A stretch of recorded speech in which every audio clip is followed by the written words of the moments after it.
এইটা হচ্ছে আপনার, এটা তো ভাই এটা বলে আপনার খুবই সুন্দর কম্বাইন কালার এবং বাইক ডিজাইন। বাইকাররা কিন্তু নর্মালি ইউজ জি, করে জি, থাকে জি। এই ডিজাইনগুলো, বাইকারদের জন্য খুবই কমফোর্টেবল হয় এবং তাদের বাতাসের জন্য আসলে যে গলার যে অংশটা আছে, গলার অংশটাও প্রোটেক্টিভ অনেক। আর এখানে আমরা দেখতে পাচ্ছি নিচের যে ডিজাইনটাও খুব সুন্দর। চেনগুলো কিন্তু খুবই স্মুথ এবং খুবই লং লাস্টিং হবে এই চেনগুলো।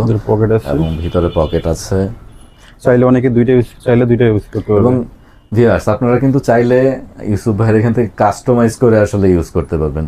দেখা যাচ্ছে ওনার এখানে একটা জ্যাকেট রেডি আছে, সেটা দেখে হয়তো আপনার কোনো অংশ পছন্দ হলো না, আপনারা চাইলেন যে না এই ডিজাইনটা আসলে এরকম না, আমরা একটু চেঞ্জ করতে চাই, সেক্ষেত্রে উনি কিন্তু খুব দ্রুতই চেঞ্জ করে দিতে পারবেন। 2-3 দিন যদি আপনারা সময় দেন তাহলে অবশ্যই আপনার কাস্টমাইজ যে ডিজাইনটা হবে সেটা করে দিতে পারবেন। তারপরে আমরা নেক্সট কোনটা দেখবো। জি। এই ডিজাইনটাও খুব সুন্দর।